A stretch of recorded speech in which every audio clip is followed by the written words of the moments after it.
Assalamualaikum warahmatullahi wabarakatuh. Perkenalkan, nama saya Hendro Pratama dari Universitas Muhammadiyah Tangerang. Di video kali ini saya ingin membahas sedikit informasi mengenai saham yang bertujuan untuk memenuhi nilai tugas mata kuliah pasar uang pasar modal yang diampu oleh Bapak Andi Kusumanegara. Apa itu saham? Menurut Bursa Efek Indonesia atau BEI, pengertian saham adalah tanda penyertaan modal dalam suatu perusahaan atau perseroan terbatas. Karena ikut menanamkan modal, maka kita punya klaim atas pendapatan perusahaan, klaim atas aset perusahaan, dan berhak hadir dalam rapat umum pemegang saham atau RUPS. Jadi bahasa sederhananya, saham itu semacam bukti kepemilikan seseorang atas sebuah perusahaan atau badan usaha. Jadi kalau kalian punya saham, kalian berarti menjadi bagian dari pemilik perusahaan tersebut. Nah, ini kenapa saham itu disebut juga surat berharga. Dari mana kita mendapatkan keuntungan saat berinvestasi saham? Pada dasarnya ada dua keuntungan yang diperoleh investor saat berinvestasi saham. Yang pertama itu ada dividen. Dividen itu merupakan pembagian keuntungan yang diberikan perusahaan dan berasal dari keuntungan yang dihasilkan perusahaan.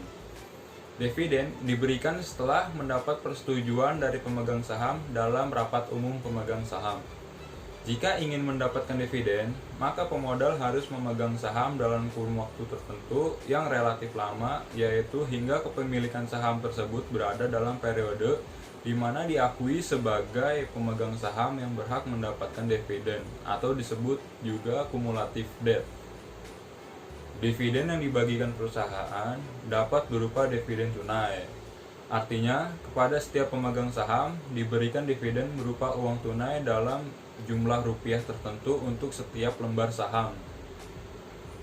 Atau dapat pula berupa dividen saham, yang berarti kepada setiap pemegang saham diberikan dividen sejumlah saham sehingga saham yang dimiliki seseorang pemodal akan bertambah dengan adanya pembagian dividen saham tersebut. Nah, untuk dividen tunai, misalkan dalam RUPS PT EFGH sudah disepakati bahwa setiap satu lembar saham berhak mendapatkan dividen sebesar Rp200. Dan kalian misalnya punya satu lot saham, berarti kalian tinggal kalikan saja Rp200 dikali 100 lembar, berarti kalian mendapatkan Rp20.000. Kenapa 100 lembar? Karena satu lot saham itu berisi 100 lembar saham. Untuk besaran dividen yang diberikan perusahaan, kalian bisa melihatnya di corporate action perusahaan tersebut. Ini contohnya. Nah, keuntungan yang kedua itu disebut capital gain. Definisi dari capital gain adalah keuntungan modal yang diperoleh seorang investor ketika harga penjualan dikurangi jumlah harga beli saham. Nah, misalnya hari ini kalian membeli saham PT EFGH di harga Rp1.000 per lembar. Dan di minggu depan, kalian menjual saham tersebut di harga Rp1.500 per lembar. Nah, selisih Rp500 tersebutlah yang disebut dengan capital gain. Nah, selanjutnya kita bahas tentang resiko saham. Sebagai instrumen investasi, tentu saham juga memiliki resiko yang patut kita waspadai, yaitu ada capital loss serta resiko likuidasi. Capital loss merupakan kebalikan dari capital gain, yaitu suatu kondisi di mana investor menjual saham lebih rendah dari harga belinya. Nah, kita contohin aja, misalnya seorang investor membeli saham PT EFGH di harga Rp2.000 per lembar. Nah, dalam jangka waktu 1 minggu, harga saham PT EFGH itu terus mengalami penurunan. Karena takut harga saham tersebut terus menurun, sang investor akhirnya menjual saham PT EFGH di harga Rp1.400. Nah, otomatis sang investor tersebut mengalami kerugian Rp600 per lembar saham. Nah, kejadian tersebut disebut juga capital loss. Resiko berinvestasi yang kedua itu adalah resiko likuidasi. Perusahaan yang sahamnya dimiliki dinyatakan bangkrut oleh pengadilan atau perusahaan tersebut dibubarkan. Dalam hal ini, hak klaim dari pemegang saham mendapat prioritas terakhir setelah seluruh kewajiban perusahaan dapat dilunasi dari hasil penjualan kekayaan perusahaan.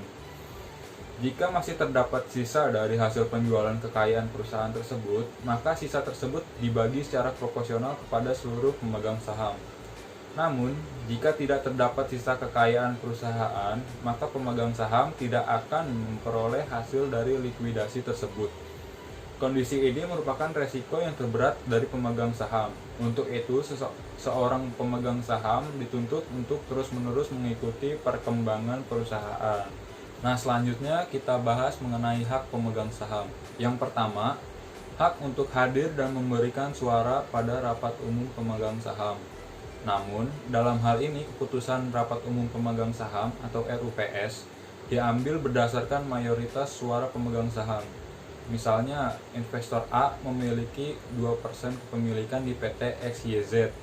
Pada RUPS PT XYZ, mayoritas atau lebih dari 50% pemegang saham menyetujui keputusan RUPS untuk membagi dividen, sedangkan A tidak menyetujui pembagian dividen.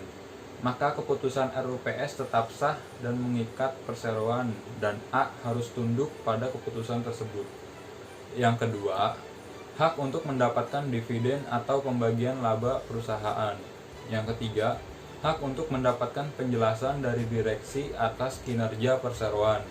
Yang keempat, hak untuk mendapatkan perlakuan yang sama sebagai pemegang saham perusahaan. Tadi kita sempat membahas sedikit mengenai RUPS. Umumnya, perusahaan yang ingin melaksanakan RUPS itu memberikan pengumuman kepada pihak-pihak terkait. Seperti ini contoh pengumumannya.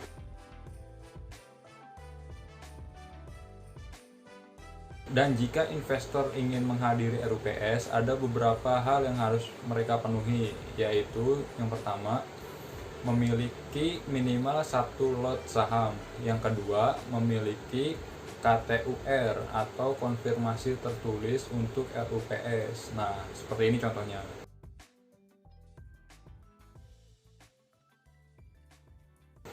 KTUR ini bisa kalian dapatkan dengan request ke customer service perusahaan sekuritas yang kalian pilih. Dan yang ketiga, jangan lupa membawa kartu identitas atau KTP. Perusahaan sekuritas sendiri adalah perusahaan yang telah mendapat izin usaha dari OJK untuk dapat melakukan kegiatan usaha sebagai perantara perdagangan efek, penjamin emisi efek, atau kegiatan lain yang sesuai ketentuan yang telah ditetapkan oleh pengawas pasar modal. Nah, selanjutnya, bagaimana sih mekanisme pembukaan rekening efek? Yang pertama itu, kalian bisa mengunjungi perusahaan sekuritas di kota Anda, atau kalian juga bisa mengunjunginya melalui website jika perusahaan sekuritas yang kalian pilih itu menyediakan pengisian formulir secara online. Yang kedua, bawa dokumen pendukung seperti fotokopi KTP, NPWP, dan halaman depan buku tabungan. Nah, jika perusahaan sekuritas kalian memiliki fitur daftar online, kalian tinggal mengupload dokumen tersebut. Yang ketiga, isi dan tanda tangani formulir pembukaan rekening dari perusahaan efek sekuritas yang kalian pilih. Nah, ini juga sama, kalau perusahaan sekuritas yang kalian pilih memiliki fitur daftar online, kalian juga mengisi poin ketiga ini dengan cara online. Yang keempat, tunggu konfirmasi dari perusahaan sekuritas bahwa rekening efek Anda sudah jadi.